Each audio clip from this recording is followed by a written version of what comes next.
Good night, everybody. We will continue meditating the 24 hours of the Passion.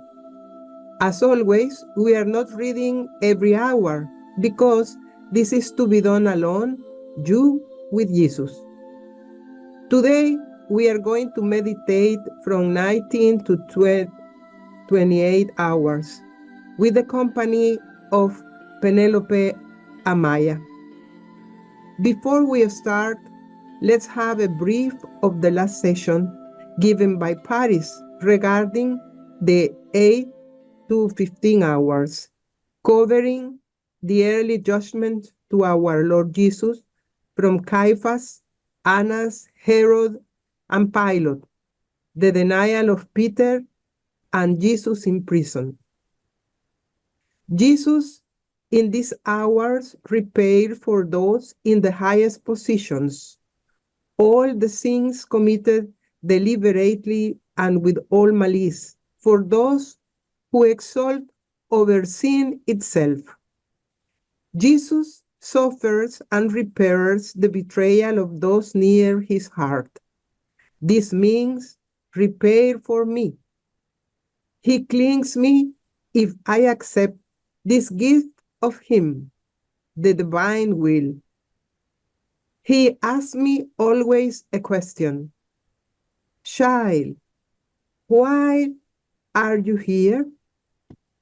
I try my best to be there for his love and not for my interest, for not using him. Jesus in these hours showed me how much he has given for me, how much he pays for me to give me his kingdom, which is all he suffers, his pain, his blood, his virtues, all the punishment that he supported. In contrast, he showed me in the prison how is the prison of my human will putrid and rejected. But in the middle of all his pains and sufferings, Jesus prayed his celestial Father to free me from my prison. What can I do? Just believe Jesus, nothing more. In all these hours, Jesus is showing his revenge. All is love and for love, his mercy and his forgiveness. So let's love Jesus in this session and this week that we have ahead. Pamela, can you go ahead, please? Okay. So today we're going to review the hours 16, 17, and 18. But before we review some of the highlights of the hours of the Passion, let's remember the way the soul must be with Jesus. So this is from the Book of Heaven, Volume 8, February 9, 1908. I want to teach you the way you must be with me. First, you must enter into me, transform yourself in me, and take what you find in me. Second, once you have filled yourself completely with me, go out and operate together with me, as if you and I were one single thing, in such a way that if I move, you move as well. If I think, you think of the same things of which I am thinking. In sum, whatever I do, you do as well. Third, with these acts that we have done together, move away from me for one instant and go into the midst of creatures, giving to all and to each one everything we have done together. That is, giving my divine life to each one, and then quickly returning to me to give me, in the name of all, all the glory that they should have given me, praying, excusing them, repairing, loving. Ah, yes, love me for all, satiate me with love. There are no passions in me, but if there could be any passion, it would be only this and this alone, love. But love in me is more than passion. It is my life. And if passions can be destroyed, life cannot. See the necessity of being loved in which I find myself. Therefore, love me, love me. So this is the disposition we need to have when reading the hours of the Passion. In these hours, Jesus tells Luisa, be attentive and repair with me. So let's start with some of the highlights of the hours of the Passion, the 16th hour. Jesus is brought back to Pilate and placed after Barabbas. Jesus is scourged. So we are digging into the 8th and 9th hour. So let's remember what happened when he was in front of Pilate the second time. He was in front of Pilate, clothed as a madman. So this is what Jesus tells Luisa in volume 14, April 1st, 1922. My daughter, the most humiliating step of my passion was precisely this, being clothed and treated as a madman. I became the amusement of the Jews, their wrath. Greater humiliation my infinite wisdom could not bear, yet it was necessary that I, Son of God, suffer this pain. By sinning, man becomes mad. Greater madness there cannot be. And from king as he is, he becomes the slave and the amusement of the most vile passions, which tyrannize him, and more than a madman, chain him as they please, casting him into mud and covering him with the most filthy things. So it was necessary for Jesus to suffer this pain in order for us to be admitted before the Supreme Majesty. So let's continue with how he feels when he was clothed like a madman. Oh, what great madness sin is. In this state, men could never be admitted before the Supreme Majesty. Therefore, I myself wanted to bear this pain, so humiliating, in order to plead for men that he might leave this state of madness, offering myself to my celestial Father to suffer the pain which the madness of men deserved. Each pain I suffered in my passion was nothing other than the echo of the pains which creatures deserved. That echo boomed over me and subjected me to pains, to scorns, to derisions, to mockery, and to all torments.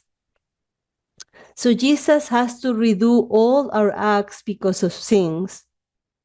We are all covered with mud. We are all deformed because by doing our will, we separated from him. Jesus is doing all of this to remove our chains, which could be nothing other than little attachments to our own will, to our self-love, or maybe to some little resentments. Jesus is a scourge. So let's remember what happened here.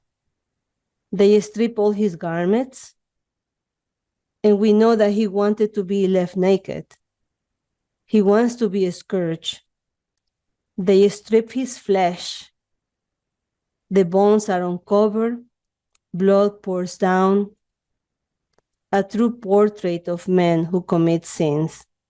So these are just some examples of what is happening at this moment. So Jesus is allowing all of this out of love. His blood, the remedy for all our evils.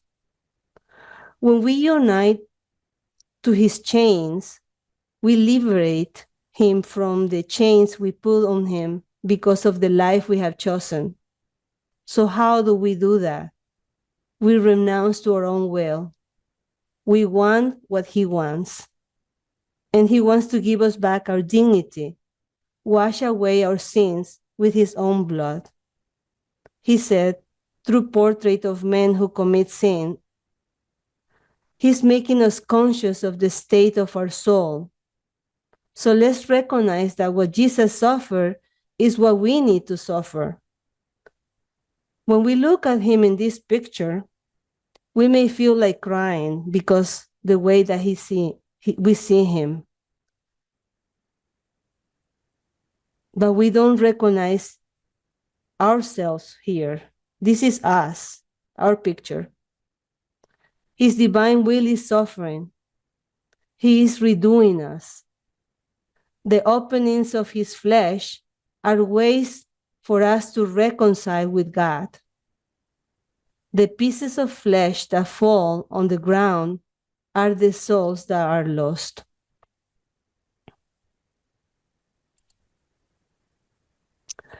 So this is what Jesus tells Luisa in the book of the Hours of the Passion. Be silent, O child. It was necessary that I be stripped in order to repair for many who strip themselves of every modesty, of purity, and of innocence, who strips themselves of every good and virtue and of my grace, clothing themselves with every brutality and living like brutes.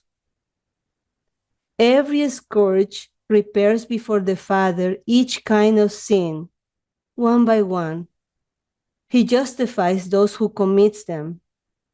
Jesus wants to strike the hearts of all creatures with all the blows he receives.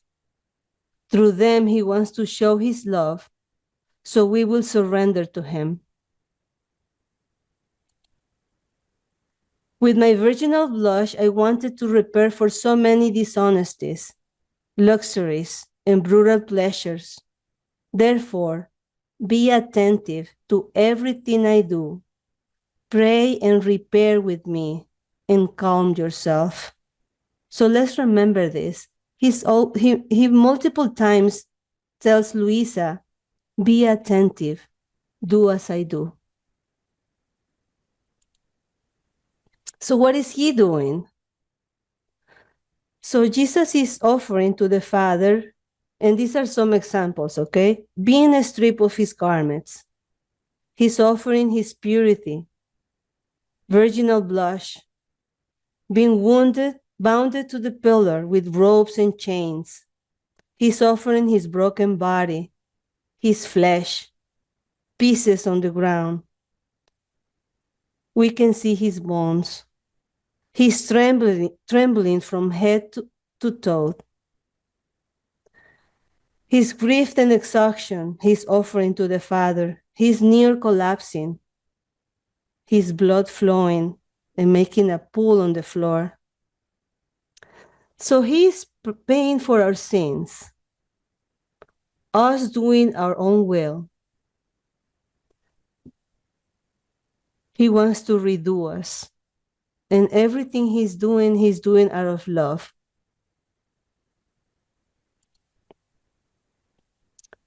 So why is he doing all of this? Let's see what he says. My Father, may every blow of this scourging make reparation for every kind of sin, one by one. For passions, for ambitions, for fleeting adventures, for pleasures, for exceeding sensuality.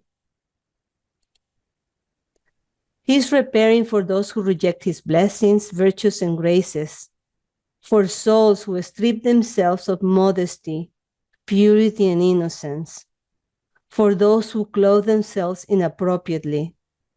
He is repairing for dishonesty, laxity, and indulgences. So Jesus wants with this reparation to remove the rags of our human will, and he wants to cover us with a garment of his divine will, with a new garment. He wants to give the Father all the honor and glory that we did not give because of sin.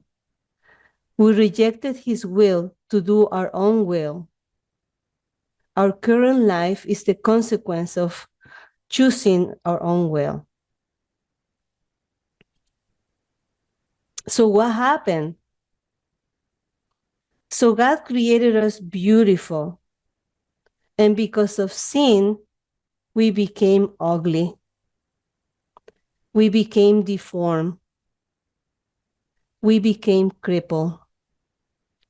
Sin not only takes away our beauty, but it forms deep wounds, rotten and gangrenous. It takes the light of reasoning, and we become blind. Jesus let his flesh be torn to shreds to fill the depths of our wounds with his own blood, to give us life once more. He allows his enemies to undress him.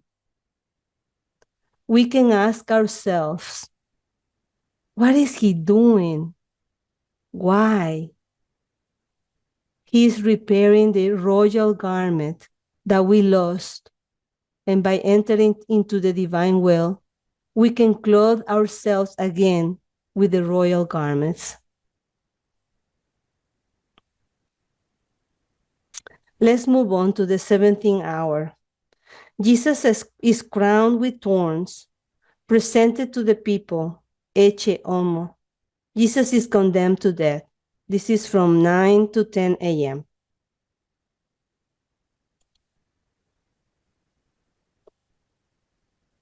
So let's remember that Jesus is completely lacerated. This is exactly how we look because of sin. Jesus tells Luisa, be attentive. Do not miss anything that I suffer. He wants to redo men in everything. He repairs with the crown of thorns our sins of thought, especially pride. These thorns will be voices of light and supplication, so we will not offend him. Sin has crowned us with opprobriums and confusion.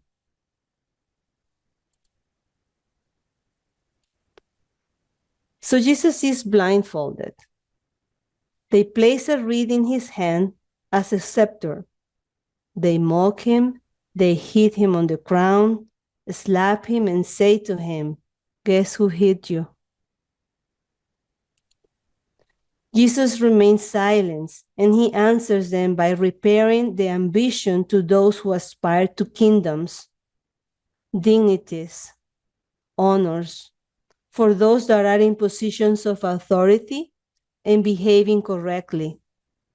Their evil examples push others towards evil and causes the loss of souls, causing the ruins of those entrusted to them.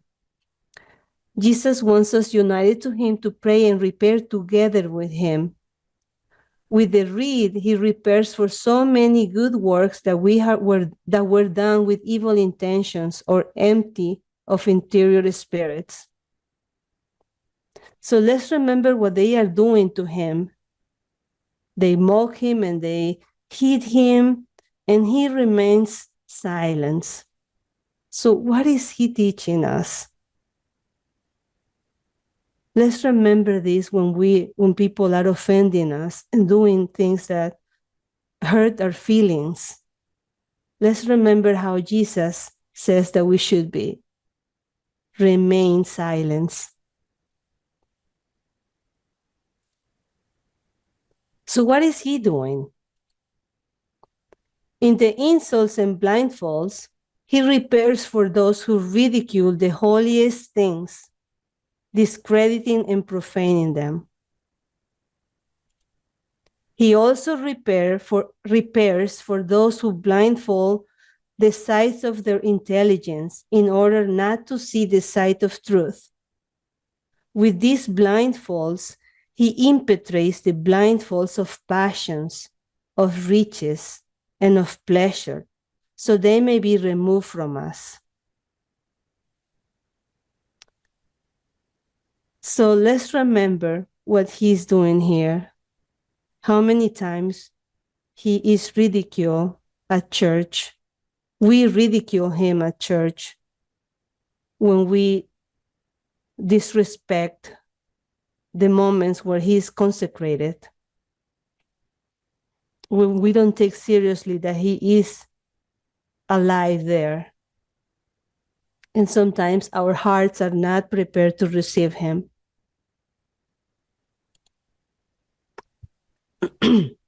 Jesus tells Luisa that these thorns say that he wants to be constitute king of each heart.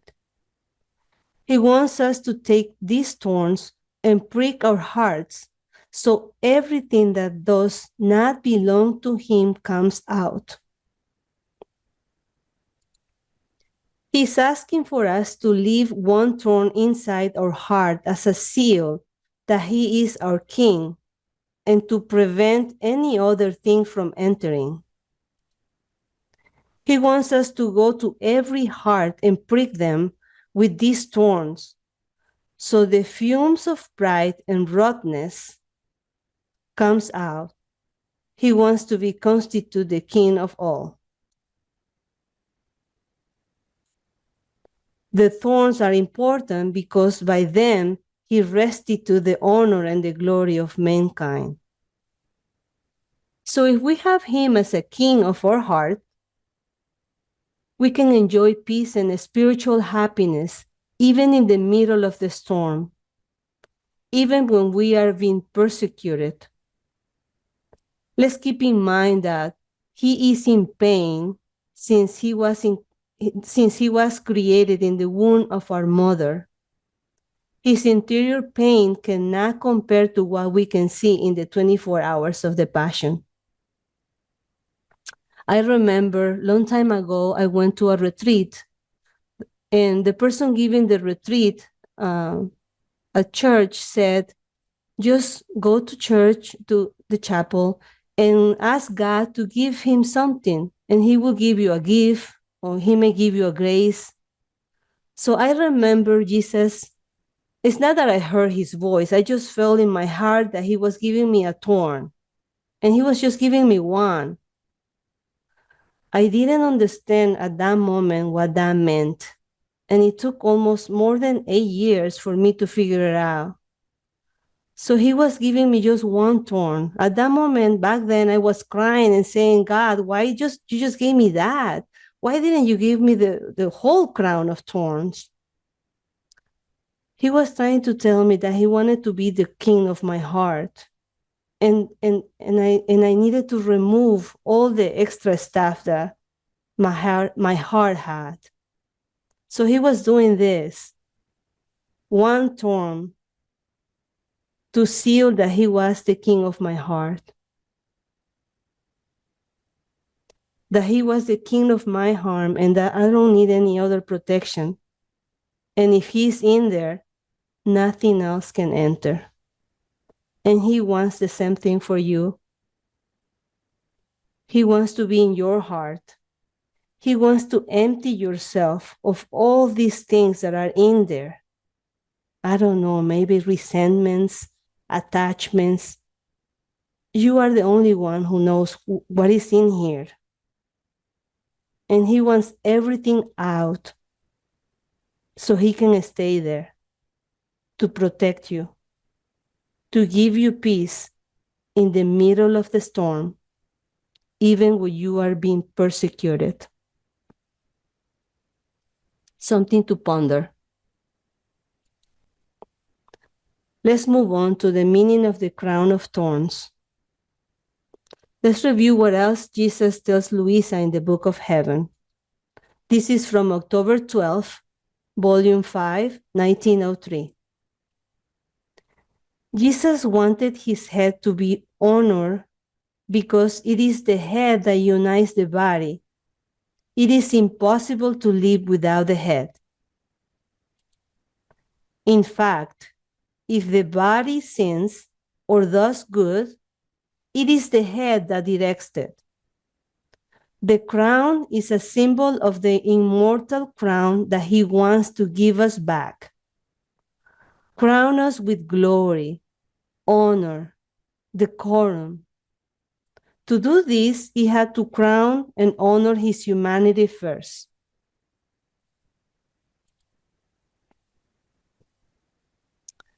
The crown of thorns also means that there is no glory and honor without thorns. We have to be pricked deep in our flesh and spirit in order to have dominion over our passions. This way, we acquire virtue.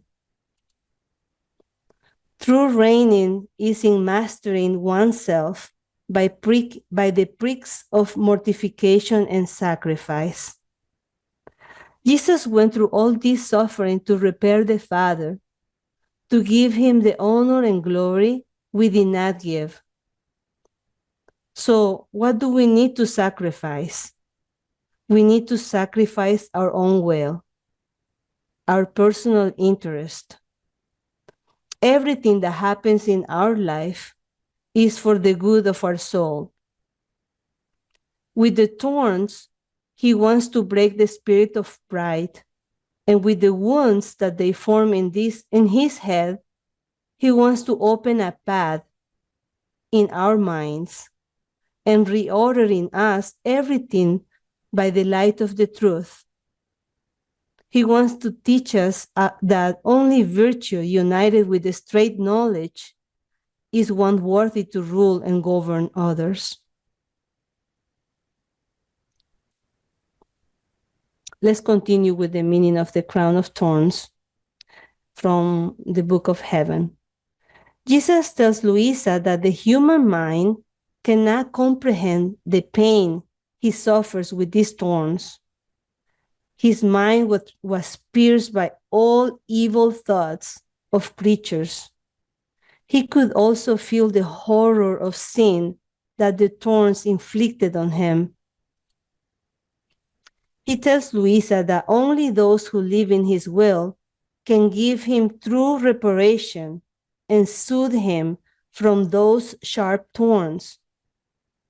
So, since his will is everywhere, we can descend into creatures and rise up to him, bringing him all reparations. These actions will soothe him, and at the same time, in the creature's mind, we can turn darkness into light.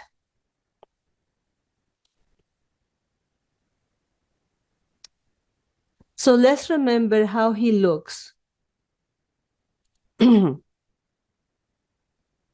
Jesus, this is from the Book of Heaven, March 6, 1903, Volume 4, the meaning of the word ecce homo.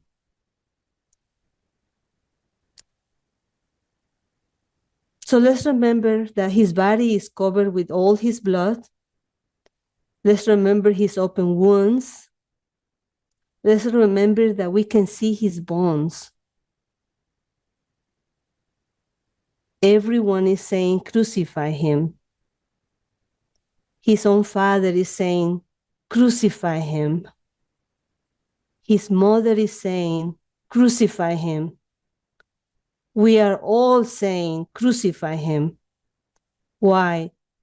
Because it's either his death or the death of all the creatures.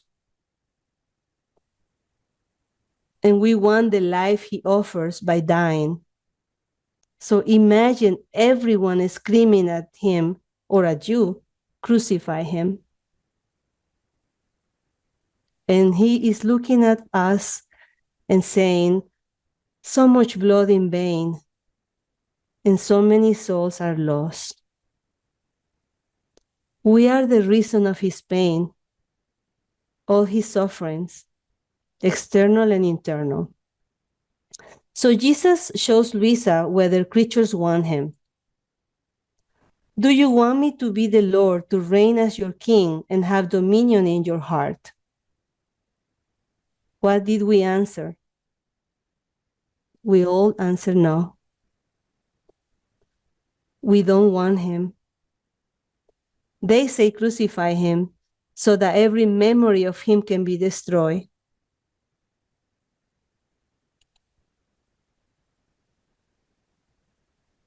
How many times we say, no, I don't want you as my king. I want riches. I want pleasure. I prefer my job over you.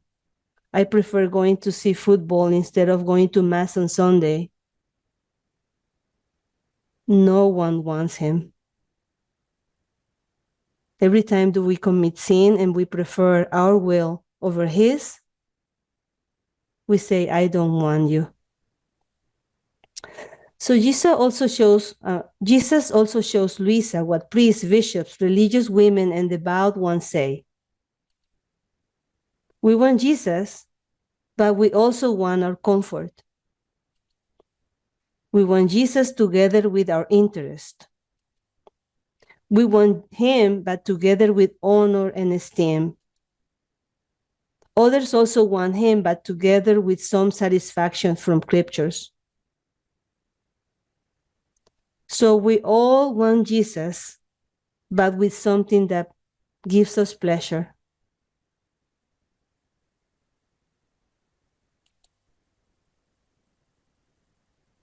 Some wanted satisfaction, at least in the sacraments of confession, but no one wanted him alone. Let's remember our prayers. When we pray, we're asking for this, asking for my family, heal this person, or we have an endless list that we ask him in our prayers. We never want him alone. We always want something from him. How would you feel if all your friends only want something from you and they don't want you alone? Let's move on to the 18th hour. Jesus takes up his cross and walks towards the Calvary, where he is stripped from 10 to 11 a.m. So what is happening during this hour? So he embraces the cross. It is only by the cross that he will save his children, he exclaims. O cross, beloved and long, you alone will save my children, and I concentrate all my love on you. And this is telling you and me, you will be saved only by embracing the cross. He even kisses the cross as he shivers with joy. He looks at this cross with admiration. He measures the cross from bottom to top, measures this, and he established a portion of this cross for you and me, for all the creatures. So what is happening during this hour? He is crowned with thorns for a second time. He embraces the cross. He is painfully walking towards Calvary. He falls for the first time. He encounters his mother and falls for a second time. The cross with this heavy weight digs into his shoulder. The Cyrenian is forced to help Jesus and carries the cross. Veronica dries his face all covered with blood, and Jesus falls for the third time. Jesus is stripped and crowned with thorns for a third time. So let's see what is he doing during this hour. He's preparing for those who do good and yet dishonor him. So the Jews clothed him with his own garments in order to discredit him even more in front of the people. In appearance, this action of clothing him was good, but in its essence, it was evil. Good done badly leads to hardness. He repairs for the malice of the offenses. So he wants to be crowned a second time with pain sharper than the first time in order to shatter the hardness of good deeds done badly. And third, he repairs for those that waste and reject his graces, giving him back more piercing of thorns. So how many times we choose our own pleasures over him? So these are just some examples of what is he doing during this hour. So Jesus embraces the cross. Why? Embraces it as his dearest treasure and exists only to fulfill the will of the Father. Jesus says the cross will be our life, our light, our defense, our custody, and our strength. Let's keep this in mind. When we have a cross, that will be our strength. Jesus kisses the cross. He's full of joy. Jesus says that the cross will assist us in everything and will bring us glorious to him in heaven. He gazes at it, measures from top to bottom, and establishes a portion for each soul. Let's remember, only the cross will teach us true sanctity. He calls it a pulpit of wisdom. Jesus says, Holy Cross, you were the goal of my desires, the purpose of my existence down here. In you, I concentrate my whole being. In you, I place all my children. Jesus says, beautiful cross, you are my throne, and since I have to leave earth, you will remain in my place. Why? The cross is the price of the dowry. So if we accept the little gifts he sends to us, which are the crosses, for Jesus, this means that we accept him as our spouse. The marriage is formed, and he gives us the gift of the dowry. The dowry creates a bond with knobs of a wedding.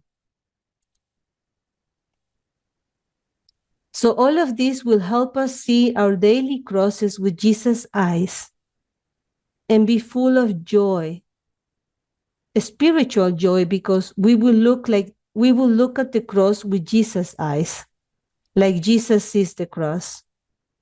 This is something to ponder. Did he really enjoy the cross, you may ask? Do you really think that he enjoyed the cross? Anyone would like to make a comment?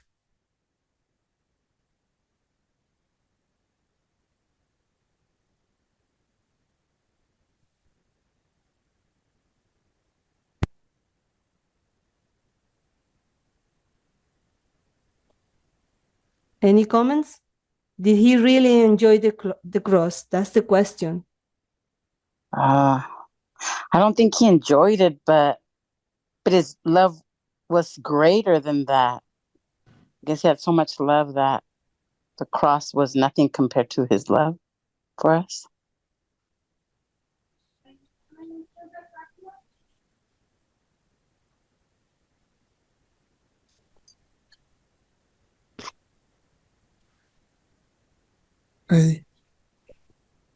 Hello? We can hear you. Go ahead, Yes. Paris. I think the cross is beautiful because he sanctified. It fill us with him. I don't know, but I think the cross is beautiful.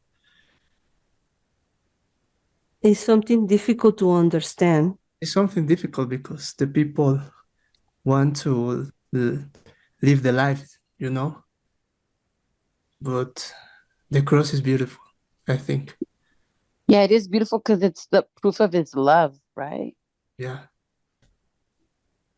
Because he says in other hour that he's not looking the suffering in the moment. He is looking the goal he will accomplish after that. So with the cross, he was redoing us. And then this is the price that he happily prayed for us. And he was thinking on his kingdom, the kingdom of the divine will. So this is why for him was um, uh, he yeah yeah mhm.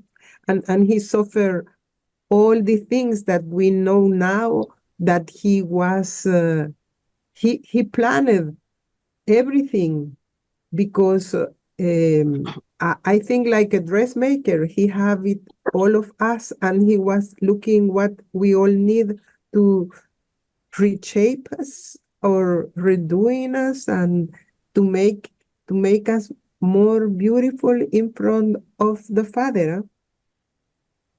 Mhm. So what helps me when I receive a cross, when I am going through difficult situations and it's very painful, it comes to mind what he went through, and I try to think of that my pain united to his pain, to his cross, the end result will be souls. So sometimes crying in the middle of whatever is happening, right? I say, oh, Jesus, it's okay. With this cross, how many souls are you saving with me, together with me? And in the middle of the pain, it's like I feel like, yeah, I can take this because the end result will be souls. Yeah, we have to remind ourselves when we're going through that pain, because like I tell Jesus, I'm such a wimp. I'm such a wimp. But then once you do start focusing and you go deeper into like understanding the hours and all that and the book of heaven, it's like then you start seeing like the whole purpose and what it will accomplish. So again, keeping that focus on that. Okay, so let's move on. In the book of heaven, Luisa wants to share the weight of the cross with Jesus. So how? She unites herself to his most holy humanity. So some examples.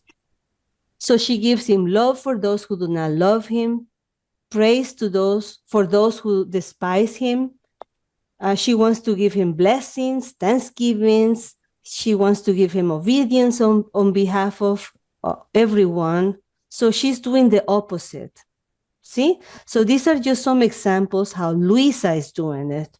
And Jesus, after you continue reading the Hours of the Passion and the Book of Heaven, he's going to put in your heart the way that he wants you to share this cross with him. Because this is something very personal, a relationship that you have with him one-on-one. So she unites herself to his most holy humanity.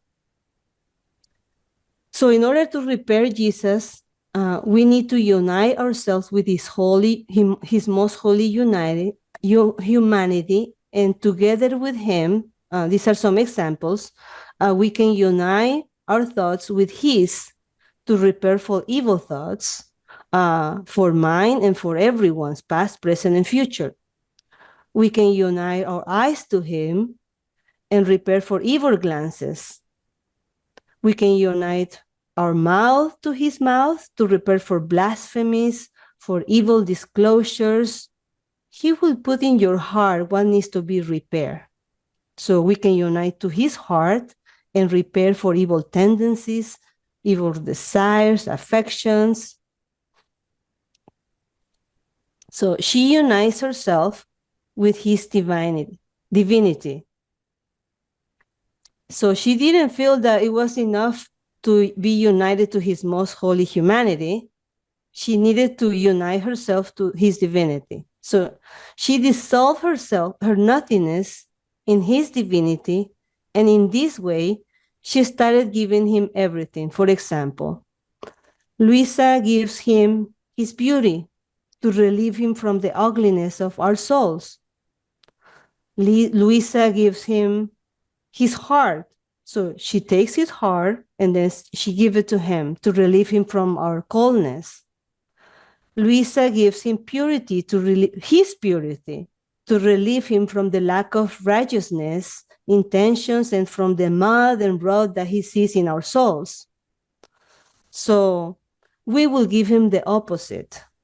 And why do we do that? So we give him the opposite, and then we give him the honor and the glory and the love in the name of everyone. In conclusion, she's giving him his own attributes. This is her way of praying. We will have our own. He will put in our hearts what he wants from us. Let's remember that it's not about reciting something that Luisa did or that someone wrote. This is just to help us learn the way that he wants to be with us. Remember, he always says, be attentive and do as I do. So let's recall that Jesus wants us to be with him doing what he's doing. We can be there united with him at this moment doing the same reparations that he's doing. Remember that. So in the hours of his passion, Luisa says that as he carries the heavy cross in his shoulder, he is repairing for those who do not carry their crosses with resignation, but rather they swear, get irritated, commit suicide, and commit murder. Let's remember when the Cyrenian carried the cross, he didn't do it willingly. How do we carry our cross? Something to ponder.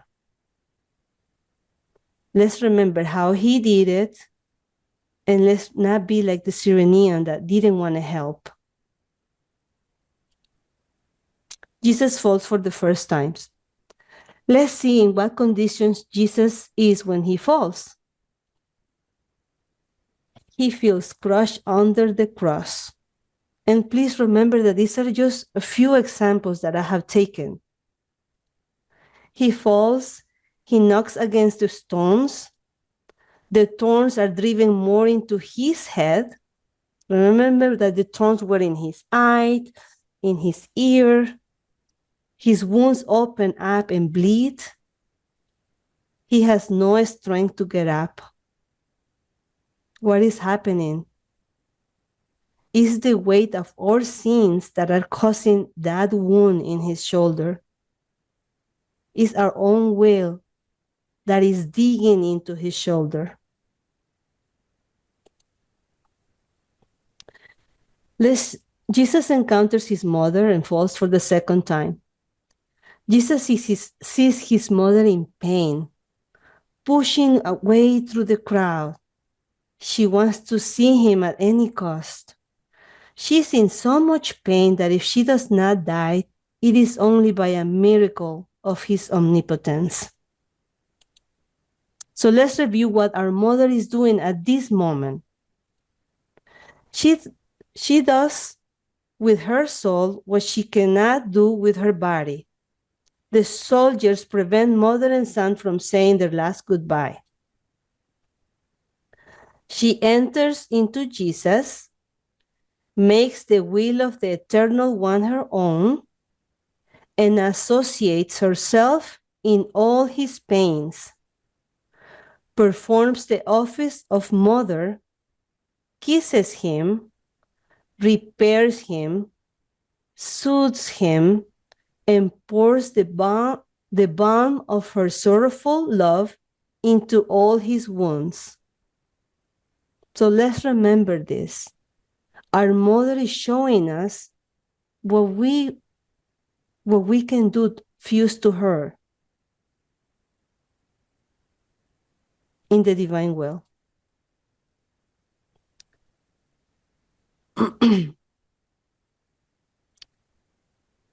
So Luisa asked Jesus what our mother did in this sorrowful encounter.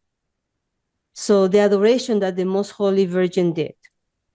So this is from December 17, Volume 6, 1903. My daughter, she did nothing but a most profound and simple act of adoration. Let's remember this.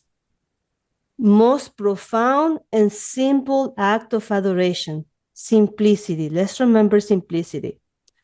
And since the simpler the act, the more easily it unites with God. Most simple spirit in this act, she infused herself in me and continued what I myself was doing in my interior.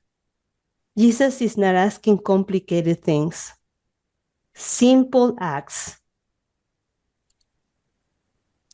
This was immensely pleasing to me, more than if she had done any other greater thing. In fact, the true spirit of adoration consists on this. The creature dissolves herself and finds herself in the divine sphere. She adores all that God does, and she unites with him. So Jesus is asking us to dissolve ourselves. So empty ourselves from everything that we are. See? So it sounds simple, but it is difficult because we are attached to our own things.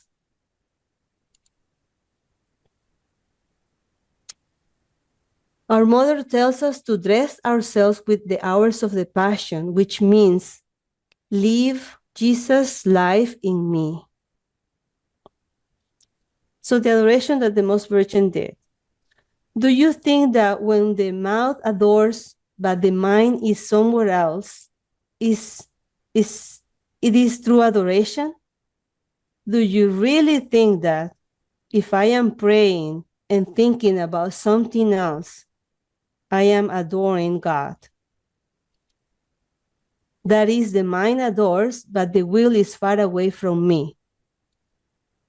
Or one power adores me and the others are all disorder. No. I want everything for me and everything I have given her in me.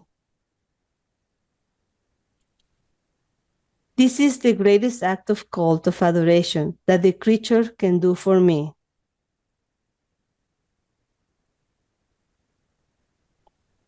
Something to ponder. When we are we praying like Jesus wants us to pray? What kind of prayer he wants? He wants us to empty ourselves of everything that we worry about. And all we have in our mind is him. So let's remember that the enemy is going to attack our mind. And through our mind, we separate from Jesus when we have all these other things. So we need to fill our mind with Jesus in order for the enemy not being able to put other things in our heads. Let's just keep that in mind.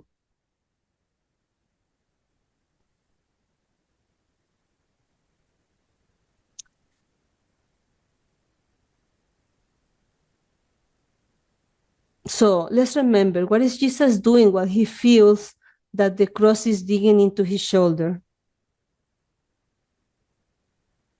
Jesus is repairing for the hidden sins, those which not being repaired increase the bitterness of his spasms. The Cyrenian helps Jesus carry the cross, not out of love, but by force, complaining at this moment. Jesus can hear in his heart the complaints of those who suffer. So how many times have you complained for every cross that you had, for every sickness that you have? So Jesus can hear all of that, the lack of resignation, the anger that we feel because this is happening to me. Why me? Why am I sick? Why do I have this cancer? We are full of pride. He can hear that. He can hear when we cannot accept the suffering that he allows. He suffers even more in seeing those consecrated souls, those who Jesus calls to be his help and companion in suffering. Those souls run away from him and exchange suffering for pleasures. So let's remember when Veronica dries his face and he's all covered with blood. This is the third fall. Jesus' enemies do not like what Veronica is doing. They flog and push him to keep him walking. Then he sees the pious women weeping because of his suffering.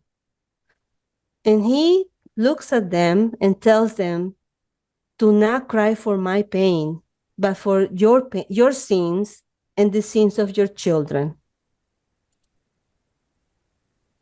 So what is Jesus doing? And what is he is asking us to do? Jesus forgets what he's suffering and offers consolation to the women. Here, Luisa, together with Jesus, repairs for the lack of charity. His enemies are furious, pushing him, pull him by the ropes. They push him with such rage as to make him fall. Can you imagine him touching the ground and grasping his own blood? But his enemies want him standing. So they pull the ropes, they lift him up by the hair. So they are pulling his hair. They kick him and they almost drag him. They take him up to the Calvary. So what is Jesus? So what is Jesus doing, and what is he asking us to do? Jesus forgets that he is suffering, and he offers consolation to the women. So what do we do when we are suffering and we encounter someone else suffering? So he's showing us what we need to do. We need to forget about the suffering and the crosses that we have and care for the brother and sister that we have, for the neighbor that is suffering. That is our medicine. His enemies hear him speaking, right? And what are they doing? Pushing him, pulling him, kicking him. What do we do when people do that to us? Let's remember that he wants to expand his kingdom, and he can expand his kingdom by our acts fused with him. And what kind of acts do we show? What kind of Jesus are we showing to our families, to our neighbors, when we are suffering?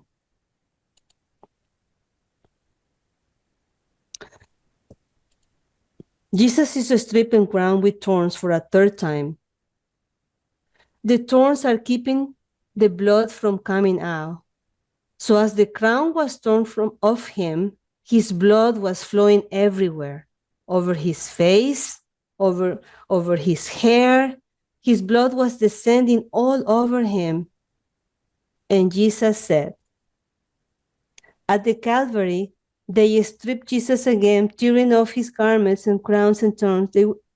When they tear his garments, they also tear the lacerated flesh attached to him. So can you imagine they pulling his clothes and his flesh falling? The wounds rip open. Blood flows to the ground. He's in so much pain that he falls again, almost dead. Let's just stay here for a minute. So let's remember that we can clean our thoughts with his blood. So when I clean myself, I also clean everyone with his blood. So I'm not thinking only about me. I'm thinking about everyone, past, present, and future. So I can take his acts that he left for us to use, give it to everyone, and come back to him to give him love, honor, and glory in the name of everyone. For example, I can take his blood from the ground. Remember this, I can go to this moment where Jesus is falling on the ground and I see that blood, and I can take that blood and I can go to the hospitals or to places where people are about to die, and so they can be purified with that blood. And then I can come back to Jesus to give him all the Lord and honor and glory and whatever he puts in my heart. He will tell me what he needs to be repaired. He will put in my mind what is needed at that moment. So this is just an example of how I can use what he left for us to take. It's like having tools. So you go and take what he did and use it to help others, united with him, of course. So the meaning of the third time tearing of the crown of thorns from the head of Jesus, from the Book of Heaven, April 10, 1914, volume 11. Jesus said, "Dora, these thorns which prick my head will prick the pride, the conceit, the most hidden wounds of men, so as to make the pus which they contain come out. And the thorns deep in my blood will heal him, and will turn to him, and will return to him the crown which sin has taken away from him." So Jesus is giving back our dignity, what he gave us when he created us. He's giving us back our true image. Let's remember how precious are the crosses he sends and allows, the meaning, the thorns. Let's desire to be crowned with his divine will. Let's pay attention and do what he is doing. Jesus wants from what he wants from us, not what other people want us doing. The hours of the Passion are the medicine for the body and the soul. They should become our daily bread. So this is from Maria Valtorta, chapter 346, where Jesus is saying that he is giving us life and he is smoothing the way with his sacrifice, with his pains. Remember, if we respond to his call and want to help him with the redemption of the world, we must be willing to do the same.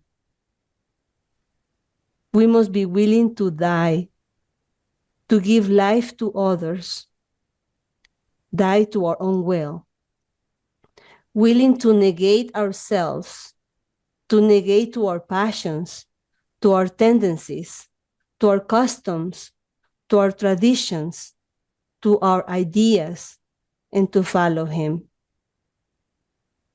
Take up our cross.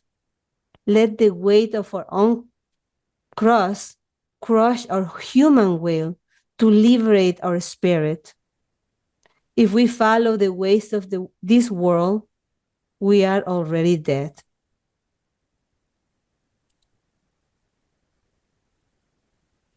So let's remember that the hours of the Passion should become our daily bread. Make it personal. Jesus is suffering for all the things I should suffer, for the things that I did and I should have not done, you and me. And by understanding the hours of the Passion, I will understand what I need to renounce. So in the hours of the Passion, he's showing us why he suffered, he's repairing for what we did, and he's showing us what we need to renounce. Jesus wants to be loved with his own love, his own will. His will fill the heavens and earth. And if we take his will, we take everything. We take all his attributes. That will be the end of our miseries, our weaknesses, our temptations. Let's remember, there is no honor and glory without thorns. The only way to follow him is living his life. And his life is suffering. That's the end of the presentation. Thank you, Pamela. The time is almost over, so I know that many things came upon our mind. Let's discuss in the chat or in the next session. Thank you for the reflections you are giving us through your own experience. Show us how the hours of the passions are not showing just the humanity of Jesus, but his divinity that he is giving us in throughout all his divine will. And for me, a lot of things came to my mind, but I said, unfortunately, the time is not letting us to continue a little more. But if somebody has something to add for 1 minute, we can still have this minute for them. Well, I think to add something. Okay, go ahead. When Jesus is silent, it is an example of what we should do when someone disrespect to us. These are great teachers for us. I mean, to keep quiet and repair the damage they do the life of Jesus, because they do it not to us, but to Jesus. That's the reality. And the souls that lives in his will is the only one that can give him true reparations. So that's awesome. That's what we should do. That's our real job. Reparations to Jesus for every act of human will. And every act of human will was a cross for Jesus. Remember that. And for the divine will too. And we need to make repair for that, and even for us, because we have acts of human will. And I think that is the exchange of life. Take care of his life, and he take care of ours. Mhm. And that's all, I think. Mhm. Thank you, Patty. Thank you. So let's see each other next week and prepare a lot for the week ahead. See you later.